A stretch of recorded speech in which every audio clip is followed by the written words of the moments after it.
Welcome back to Boys and Ghouls Film Review, folks. I'm your host, Sarah Stephenson. This is my co-host, Mike Stephenson. Hi, guys. And tonight we will be reviewing that next part to our season 3 in Creepshow, the TV series, obviously. Yeah, they're, I think the first one came out in 2019. Mm-hmm. There was one in 2020, which got a little bit delayed, of course, to COVID. Now, the last one has just come out a few months ago, wasn't it? Yeah, back in May, wasn't it? April, No, May. that was the second one. Second one was That's right. It's only just come out. Yeah. This one came out around October time. That's right. I'm getting my dates mixed up. Yeah, it's Alzheimer's. I'm an old fellow. Anyway, it's good to get back into the swing of things with this one. So. Anyway, so we won't go into too much of the details, like who created and all that stuff. We can't do our normals, but we'll try to make it interesting. How's that? Because bear in mind, most of these directors are the same ones we probably mentioned once or twice in the previous series. Yeah. However, I will raise a point occasionally here and there, which I think might be good points of interest as we go along. How's that? Right. That's but we did mention before there've been three. Well, this is the third season. They've also had an animated version. They've had a Christmas or a Halloween special.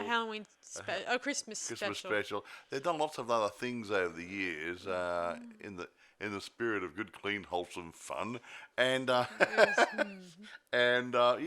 think it's really good. I would like to see a bit more Stephen King stories in these. There's a lot of other good writers, don't get me wrong. Me too. And Joe Hill has got appearance in the series. Yeah, his only other story in this season the first one, is the first one. Yeah. Which I think they should at least give him a chance with his other ones, to be honest. Yeah, let's try to get a few more Joe Hills and a few more Stephen Kings into the Creepshow machine. Yeah, just so you know that there is a few Easter eggs in this one too. Don't go too much about the Easter eggs, but there seems to be whenever it's getting near Christmas. It seems like Creepshow has a bit of an interest in Easter eggs. They often little things in the background. They do little things like mention George A. Romero or Stephen King. We watched one the other night, one of the episodes there when they had Night of the Living Dead on the TV in the background. Yes. George would love that. Okay. Now, actually, as we said, this is based on the original Creepshow idea put together by Stephen King and George Romero some years back in the 80s, I think. You heard us you heard us reviewing the original first Creepshow movie. I mean, it's really good. I mean, the first Creepshow was pretty much Stephen King stories. The second one, I think, was Stephen King. Was it Joe Hills in the second one? I don't know. I can't remember. No, Joe Hill wasn't in the second one. He was a different actor, young actor playing in that one. Talking about writers? Oh, sorry. Talking about writing? But he would have been too young for that. He would have been still a kid. Stephen King did the first two, but the third Creepshow anthology movie didn't have any Stephen King stories at all. Yeah. And it was a bit shame because I like Stephen King's writing myself. Yeah, they have He's a nutcase like me. No. There's a lot of twists and turns in them, especially the short stories. Yeah, Alfred Hitchcock would be so proud. I've been writing a few of my own. I won't go into details, but I do dabble in writing my own short stories. Yeah, Sarah's been writing since she was a kid, and she'd actually had a computer crash once. She's lost a lot of her initial short stories she was working on years ago, but now we do a double save on everything, don't we? Yeah. But in this case, those stories, I just pretty much took whatever was on television. We got inspired by television programs and other things. But in this case, I often get inspired by more of things I see around me, more than not just things I see on television. Yeah, writing out of life, whether it's fiction or non-fiction, is probably better because you're writing about what you know. Yeah, so that's good. I mean. Anyway, irrespective, we're talking about this movie, not you. Sorry. Now, like I said before, we're going to go through these. Sarah's going to tell the stories about each episode quickly.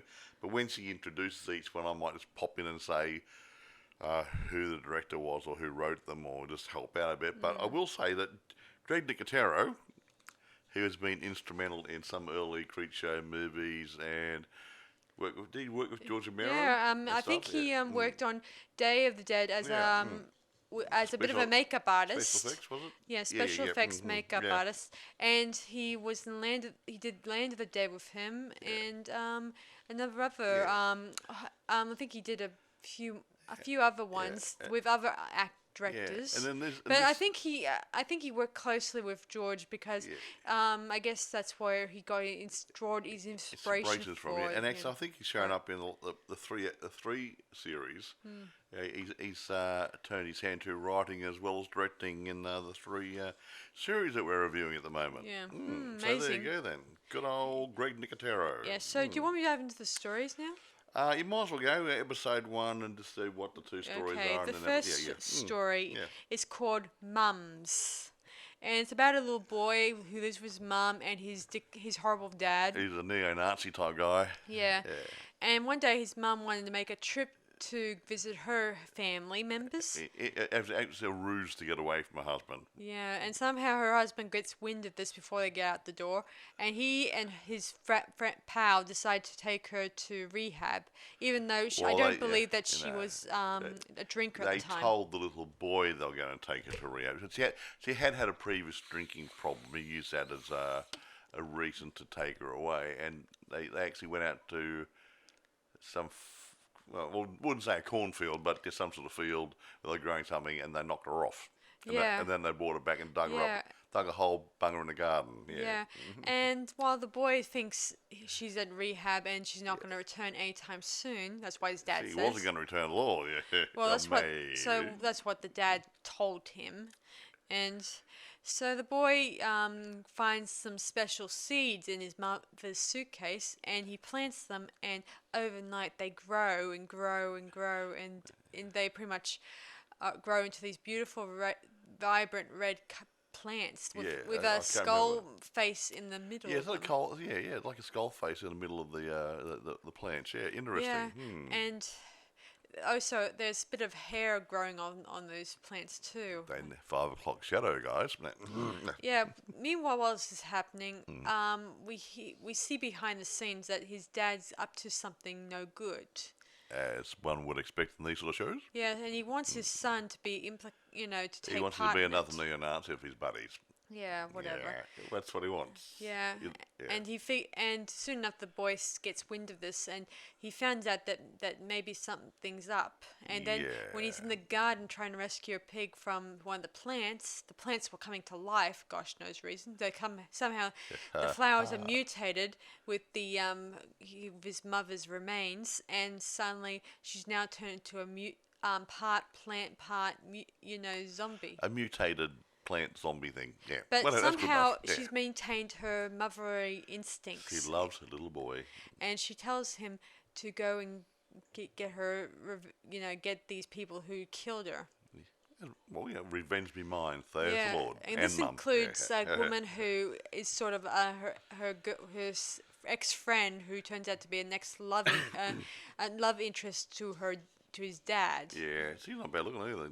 She's good looking, but again, she seems to be in on it and don't dwell too much on this one. So we got all the other ones to get through. So the boy ends up leading both the girlfriend, his dad, and his mate to their demise in the garden. Yeah, and then what happens at the end of it?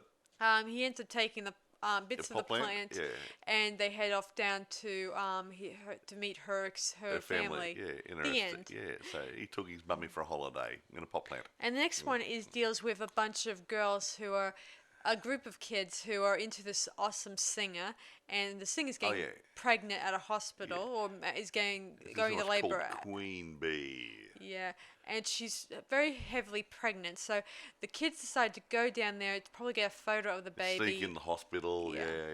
Maybe make some money. Anyway, they then they're the greatest fans, remember? Yeah, and they encounter something they cannot explain, and it's a very twisted ending, which is worth watching, guys. The queen, their idol is the queen bee, like in a real bee. Okay. Yeah, the next one is, let me see.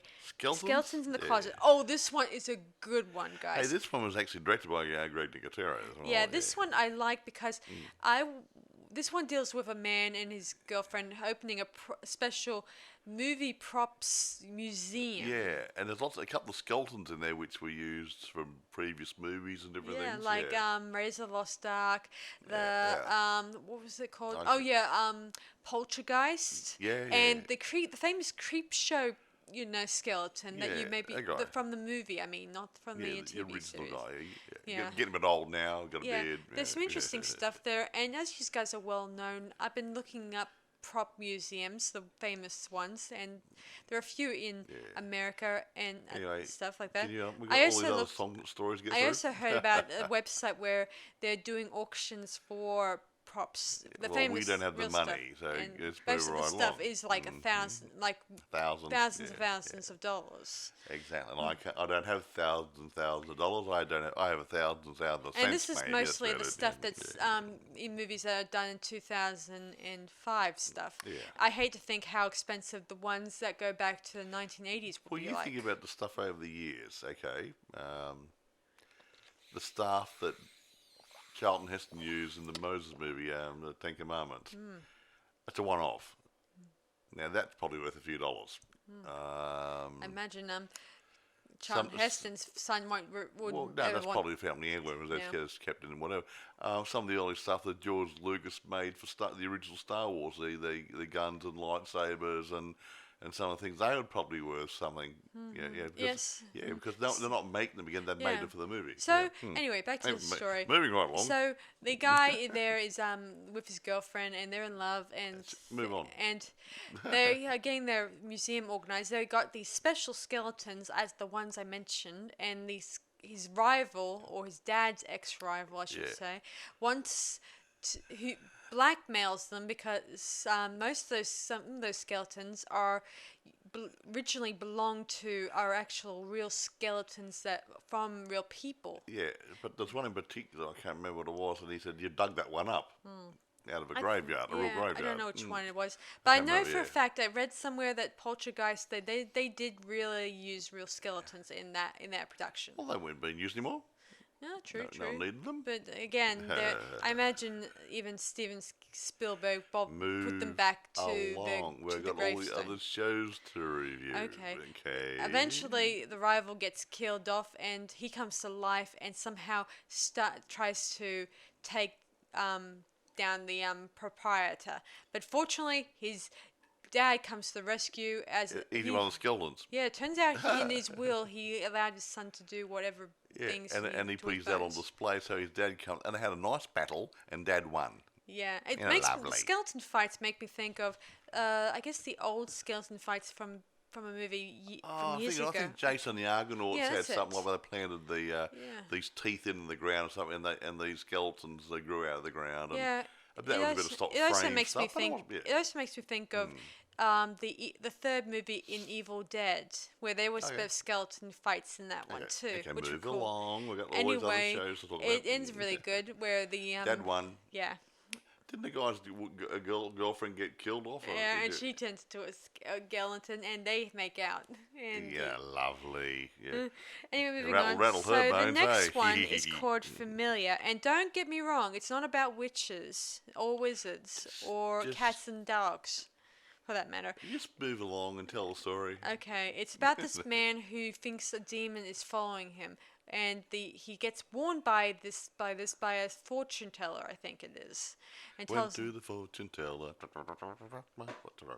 Anyway, he tells him the best way to trap this familiar and get rid of it, and he tells it you just need to find a box and then tempt the creature with something that belongs to you. Oh no! And then once the creature gets near, it's in a sacred circle. Sacred, pentagram. They had a magic circle. Yeah, he drew for it. Yeah, and of course he traps the creature, and then he throws it into a quarry, I think. Or something like that. Anyway, and then he finds out later that his girlfriend was in the box with the creature, and. Oh well, never mind. Moving on. Now I'll say the last Siberia, I think is Siberia. It's about an artist. Yeah, this one's about an art collector, a wealthy art collector who decides to buy a rare piece of artwork. Which had recently been found, but no one had seen it. Hadn't been put on exhibition.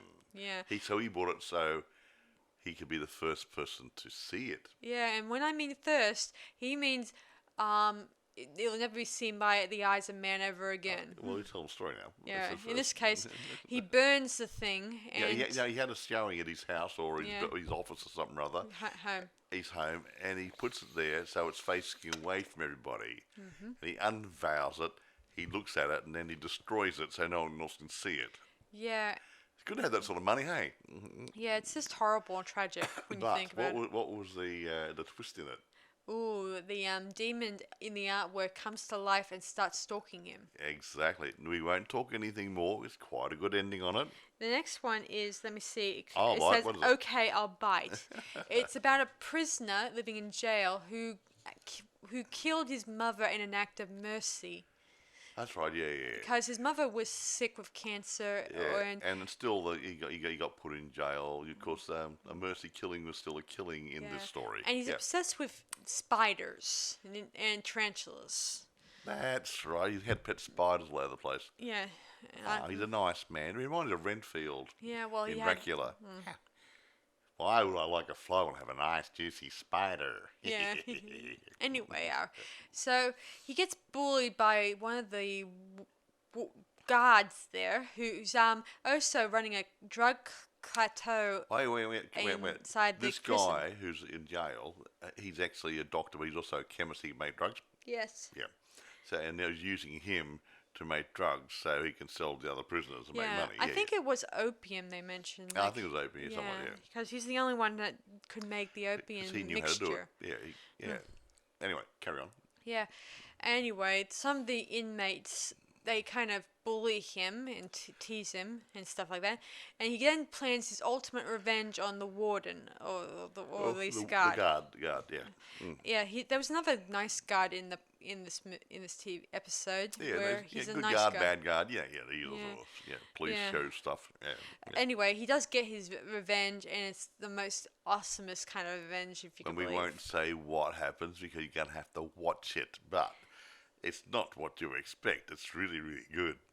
The next one is in the next episode. It's called Stranger Sings. And it's about Stranger Sings. Yeah, it's about a man who meets a woman at a coffee shop. Two women, wasn't it? Yeah, Two women, but he meets the first one at a coffee shop, and he walks her back to her home to. That's right, yeah. And he then finds out that she's has a home with a demon, or not demon. It's actually a Greek monster. I think a siren. The ones used to sing in the sea and tempt the sailors to their death upon the rocks. One of those sort of things. Yeah. And she wants to remove this thing that makes her sing.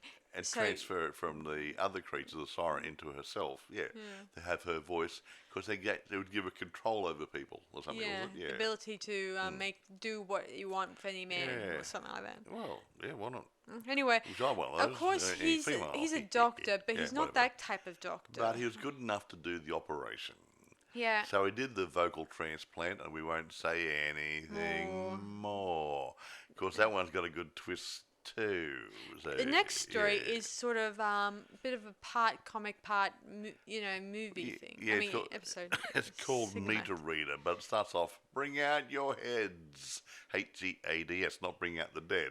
Yeah, and this a good one, reason for this. This one is sort of like a cross between Marvel Comics and superhero stuff, mostly. Where in this one, it deals with some local superheroes who have to sort of save the locals from being possessed by demons. A demon stroke, zombie stroke, something or other. We're not really sure, but we think they're demons. Yeah, anyway, the latest one nearly came close to killing him. We can't really be sure. Yeah, and back at home, his family are waiting on bated breath on his arrival if he comes home. And he came home, but he wasn't very well. Yeah, and they tell him to go into the basement The story is, he puts rules out. I'm going out and do a job. If not back by a particular time, don't let me in. Don't believe anything I say, just in case you get possessed. And he comes back a little bit later than anticipated. And his wife wants to let him in, and the youngest boy wants to let him in, but his daughter said, "Well, I'm following your rules, Dad." You said, "Can't let you in," so they made him wait in the basement, didn't they? Yeah. Of course, both mother and son didn't. They want to see Dad. They break the rules and they head into the basement. And something happened. And something I think that unknown behind the scenes, I think that both son and mother got possessed or Dad didn't. Contained. It's strange. We thought Dad did, but he didn't. So we won't tell you anything more. Yeah. Anyway, the next story is called Timeout. This one's an interesting story. It's like a Rip Van Winkle type story. I would say that now, not a Rip Van Winkle, but how would you put it? Look, how would you actually explain it? I don't know. The guy's got a cupboard he goes into, and when he goes in this cupboard, it's like a wardrobe, and when he closes the door and he goes there and sits in there and turns the key, time stands still outside, and he can sit in there for a day or two or three and do some paperwork or whatever, and come out, and he's a tad older. Yeah, the big problem is he's aging faster. And it kind of affects his sight, his hearing, his appearance. He's prematurely aging. Yeah.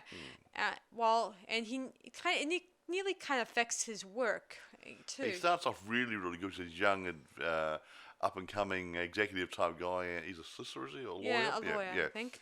And he's going really, really good. He's getting all this work done, taking on his hard cases, and he doesn't need anyone to help him because he's doing it all in his own time.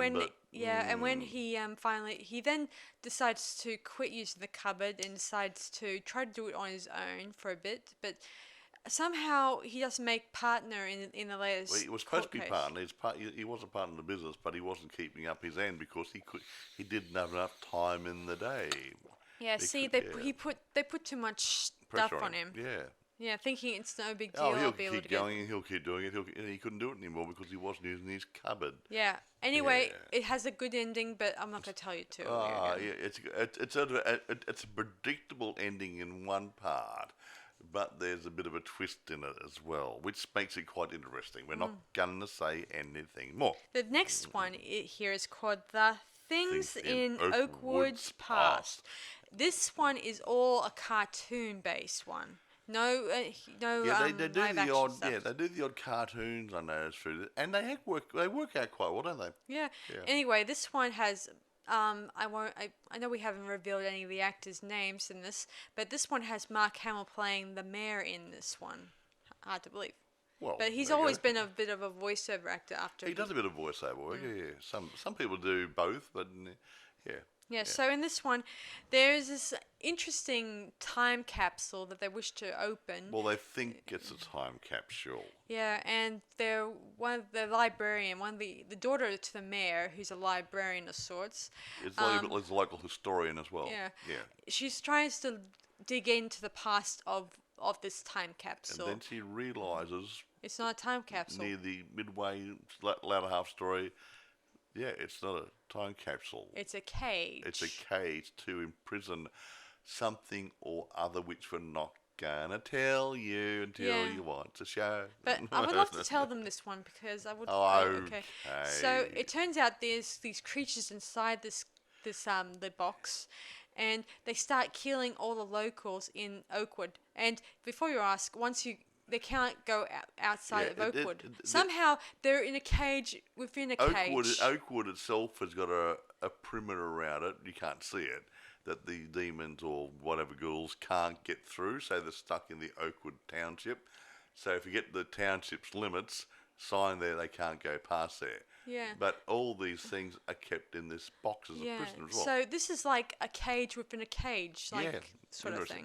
And actually, that was directed by Greg Nicotero, and he wrote it. Cool. And he had a co-writer, Daniel Krause. There was even in the beginning of it, there was a scene where we saw a picture of George A. Romero in a cartoon form in a picture.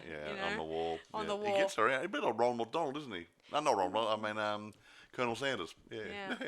Anyway, moving on. So, but then again, didn't in the cartoon Creepshow we watched, wasn't there a Stephen King caricature in that one. I can't remember. I think so. Yeah.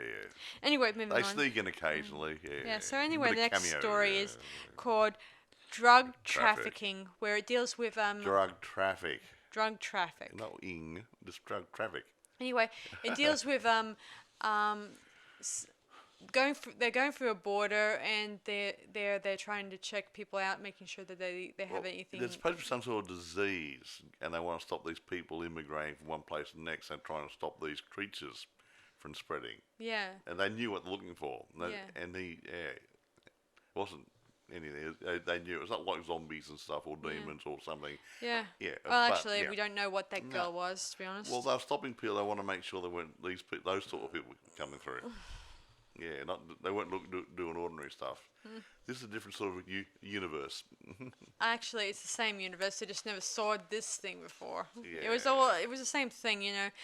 If you had illegal drugs that you're smuggling in, you might be looking at a very big problem entering into another country.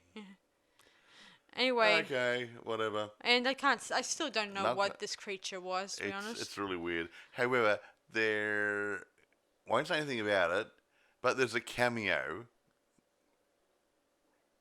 by the creep at the end of the story. He's driving the bus. Yeah. Anyway, the final story we mentioned is called Dead Girl Named Sue. And this is where Mike was mentioning earlier about the newscast that was in Night of the Living Dead makes an appearance in this one. And it's all black and white, just so you know. This movie, or this episode in this series, was actually done in black and white in the same sort of time period that Night of the Living Dead was done. Had the same sort of feeling of Night of the Living Dead. And with the Night of the Living Dead on the TV in the background, which is quite cute. Yeah, where it's hinting that there's a zombie outbreak, yada, yada, yada. Blah, blah, blah, and, all the above. Well, this has no connection to the story. It deals with a local sheriff and his deputies dealing with the mayor's son, who's out of control. An out-of-control jerk. Yeah, killing, probably raping, and doing whatever he likes. And my dad's in charge of the town, and he believed that the mayor could take the police officer's job away if he wanted to, and different things, and leave me alone, sort of stuff. Yeah. Soon enough, the sheriff or deputy, I'm not sure what his role was, Sheriff. Yeah. Or policeman. Police officer. I think he meets up with the families who knew about this mayor's kid, and they want to take vigilante justice on him. And he said, "No, you can't do that." But this police officer went and followed him, and he found him, and he saw some things where he found him. Found some evidence. Can't say too much because I'll give this whole story away. And he thought, nah, he deserves to die. So he takes him into custody. Yeah, he takes him into custody, puts him into a cell, and then he organises with the townspeople to come and visit. And bringing the mayor's son's latest victim. Yeah, his latest kill. And who wasn't quite dead yet. Who has now morphed into a zombie. Yeah. So and she locked. Can we say that? He threw the zombie in the cage with him. They just watched him devour him. Get up close and personal. How's that? Yeah. And then we cut to the sheriff and his deputies going to plan on doing the same thing to the local mayor. Well, the mayor, his father, because he's a problem. He said, "We're the law now because they've got a zombie apocalypse. There's no law apart from their law." Yeah. Somehow, or rules are out the window, and so and everyone's for themselves. Now here's something interesting. That was written by a lady. Wow, brilliant. Heather Ann Campbell wrote that story. Interesting. See, women can write. And that was a rather good story, that one. And I'm not saying females can't write, but there doesn't seem to be a lot of females writing horror-related stuff. That's true. They write other things. They write adventures, romances, blah, blah, blah, blah. But when it gets into horror, it seems to be male-dominated. You still get the odd female in here try to do it. But at least it's not a bad, in this story. One, the sheriff was a good guy, and he was willing to try to help these locals to get justice. No. Yeah. It was a good story, and I applaud it.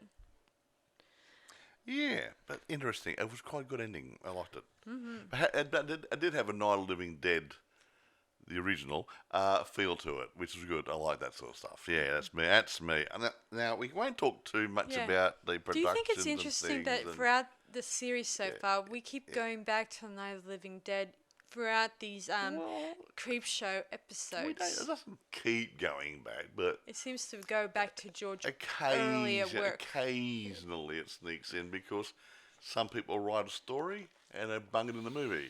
Okay? So, yeah. If they didn't write the story, it wouldn't go back to Night of the Living Dead. True. But the point is, you think about it, the tribute, really, Stephen King and George Romero put Creepshow together back in 82, I think. And, yeah, it's a legacy, really. And they do get, people will say, write a tribute story. How's that? And they bung him in there occasionally, say, just like that. Remember the olden days? And that's why I had Night of the Living Dead on the TV during this one and stuff, as a tribute to George Romero. Yeah, well, I often keep wondering, when they did that Skeleton to the Closet, I keep wondering how many of those things that were in that episode were the real thing from previous movies. They might have had just ordinary props, but and just look like it. I don't think they would have borrowed them. It's possible. No, whatever. I mean, in some studios, they probably still keep the old props as in case if there's a use for them later on. But they don't just turn around and say, you can borrow them, unless you're attached to the studio, because it's theirs. Unless some person who's, if it belongs to a collector per se, and that collector is willing to, rent it out. Lease out all. I mean, you get things like, remember when American Graffiti got done? Mm-hmm. They had all those old cars. Mm-hmm. Well, those cars. I don't think they were hired. They borrowed them, or they might have hired them from collectors who had the old cars which had been done up. So they look like new cars, but they're actually 20 or 30 years old. Mm-hmm. Yeah. I mean, you can't go and get a new old car. So and you can't buy them for the love of money because they're so bloody expensive. Yeah, so yeah. I would love to if Creepshow could do a few more of Stephen King and Joe Hill's work. Joe Hill's work. Yeah. I mean, there's something. I mean, it's always good, something interesting to think about. Their work. I mean, I like I know that there's no difference with each episode. They all have twist endings. And they're all different. They're all different. They're not samey. Yeah, they're not all samey. But I must admit, and I'm going to go back. I'll only touch on production a little bit. These three, three seasons have all been entertaining, and I found the directorship on all of them quite good. And the storyline's good. So, and it's a really good watch. So, if you haven't seen season 1 or season 2, I suggest you have a look at those. And then, as this one's only just come out on, where is it? Shudder, is it? Shudder. So, it's only just come out. So, I don't know how this stuff works, whether they do repeats on Shudder and different things or whatever. But if you haven't seen it, see if you can find it somewhere. I tried to find it in eBay and Amazon. It's really hard to get because it's so new. eBay doesn't have it. Amazon's got it through Prime. One listing there too, I think, for renting and or buy. I didn't pay much attention, but yeah, it's not represented that well yet because it's so new. So keep an eye out for it. It should come online somewhere or other where you can actually rent it, buy it, whatever, stream it, Yeah, anyway, it's worthwhile, guys. Feel free to check it out. It's good, clean, wholesome fun, people dying and stuff being chewed up and, and good, wholesome fun is in other words, isn't it right? I get that from Daffy Duck. Remember when he was doing that quiz show thing? And Porky Pig's being beaten up and have rocks dropped on him and different things and lions and tigers beating him up. He says, that good, clean, wholesome fun, Eagle Hands Laundry, Your eagle's hands are dirty, we'll clean them, Yeah. Good old Daffy Duck, love him. Yeah, anyway, do you want to rate this now? 10. I'm going to rate it 10.5 for me. I know we've done a couple of 10s recently, but I mean, when it's good, it's good.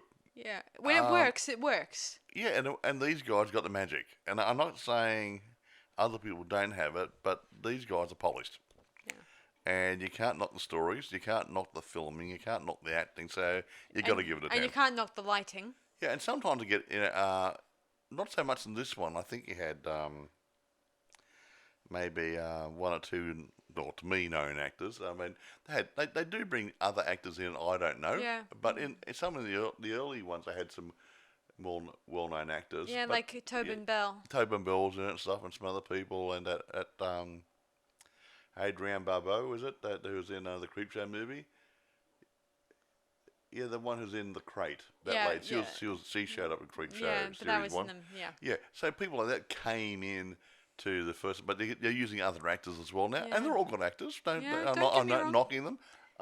It's good to see a new face occasionally. Yeah, I like it. I had a new face once. I would like it if they did bring, movie actors on board for even if it's just only briefly. I mean, you get I'll say old movie actors who.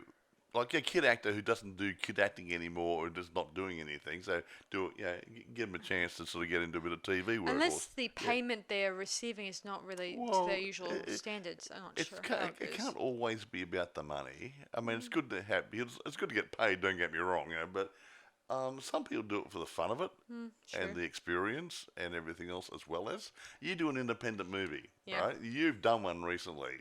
We paid our people, right? Yes. But some people do an independent movie. So look, we can't afford to pay. However, we'll give you a percentage of the net takings if we make any money out of it. And some people are happy to do that. Mm-hmm. But you might have to pay somebody, the main actor, say a couple of grand or something. Yeah, that sort of stuff. But true. It should be about the art. It gets more about the money sometimes, which is really sad. Yeah, it does annoy me that people put. I know people need to eat. That I'm aware of. And look, it goes without saying people need it, but I mean, I'm not knocking the production companies, the big guys, and I'm not knocking the big actors, the real big name actors. But I mean, when someone gets paid so many millions of dollars to star in a movie, and their work is only for 3 months, I mean, for 3 months' worth, they made so many millions of dollars on a chance that it might be a good movie. It doesn't make sense to me. I mean, they're getting more. They're getting paid more than company CEOs and everything for doing a lot less work. And I can't see the payments to some of these actors. Not all the actors, but just some of them. It's through the roof, and it's ridiculous. I mean, how's a good film maker, and I say the big ones, supposed to turn a profit on a movie if half the money's gone on wages? Salaries, that's how they do it. I mean, it's really hard. It's hard to turn a profit on some movies. Sometimes they actually don't even break even. So, it's really weird. I don't know.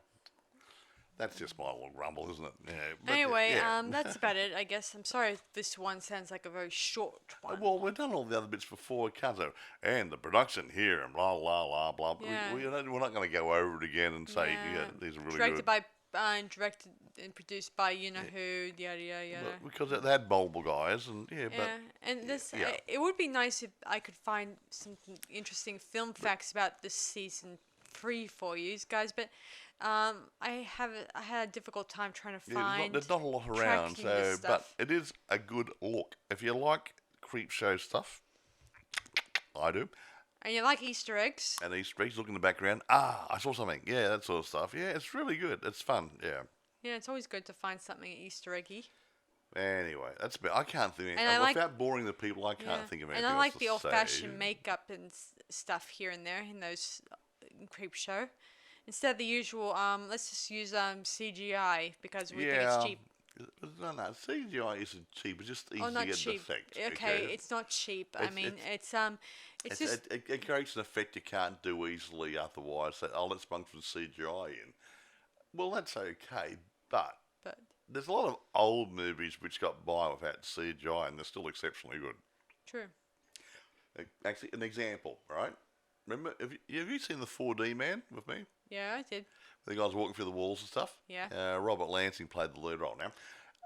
They had things of him putting his hand through a piece of metal, walking through walls, different things. And that was all done probably, layering or a bit of green screen or whatever. And that's all they did. And it looked pretty damn good. Okay, why don't we go back, instead of trying to reinvent the wheel and try to do something new all the time, why don't we go back and use some of the old skills we used to have? Yeah. Yeah. I just miss them. I think I'm not the only one. I think I mentioned this several times that I'm not the only one who misses, special, The doing old it man-made special effects instead of computer-made special effects. Yeah. Because, I mean, some CGI looks like it's CGI. So it's not actually adding to the movie. No. Depending who the guy is with the computer. Yeah. But some is really, really good, and I think it's great.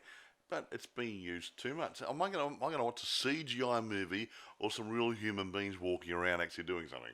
Yeah, and actually really on location somewhere. Really on location somewhere. We are really in the Sahara Desert. We all really, there's an oasis over there. Yeah, not we've got a green screen behind us. We're actually on a beach somewhere. No.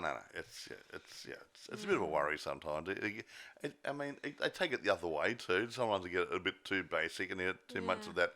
The found footage type movies come out there. Oh, here's another one, and it's not done particularly well. And you can tell right away from watching it that you could tell which is real and which is not real. Yeah, the old guys. Way back in the early days of. I won't go back to silent movies. That was a bit range. That was sort of a stage of static cameras. But when they start moving around a lot, around about 40s, 50s, when they went on location, different things. They were good movies. Basic filming techniques, basic lighting techniques, good storyline, bit of action, whatever, bit of love interest, and they were interesting movies. You didn't need all the flowery stuff. Whatever. Yeah. I know times change, but yeah. The one thing I love about movies is the travel. Can you imagine a James Bond movie being done just in the studio? No. Most of those, they go on location, do these bits, and then some of it's done in the studio. But they take you to all these exotic places, and that gives you a sense of realism. Yeah, and you say, I've been there. And remember we saw that movie, the Agatha Christie one, Death on the Nile? Yes. Right? We'd been to Egypt, and we recognised the places that were in the movie. And that drew us in because we knew those places were real, and we'd actually been there. Yeah. We'd actually walked in the same place where these people were walking around. And that's a sense of realism, not CGI and green screen. Yeah, like the one they're doing at this very moment, trying to recreate the wheel by making the new Death on the Nile. Where are they going to have it on Mississippi, are they? No, it doesn't look real. It still looks like it looks a bit fake, does it? Fake to me. I miss the old way where you just make it look real. Yeah, well, Elvira did her that movie. She went over to Europe, didn't she? Where'd she go to? I can't remember. Hungary? No. Hungary or Romania. Romania. She made her movie in Europe. And so this is great. Probably it's cheaper too. But they had all the right landscape and stuff. I think a lot of filmmakers who make their movies based in America. The story takes place in America, but in reality, it takes place in Europe. Yeah. And you can't really tell it's in Europe because because of the way the guys filmed it. Well, something before we close down. You know the League of Extraordinary Gentlemen. Yes. Okay. When they did the filming, it was supposed to be in the cobbled streets of London and stuff. They did a location shoot in Prague, which is in Europe.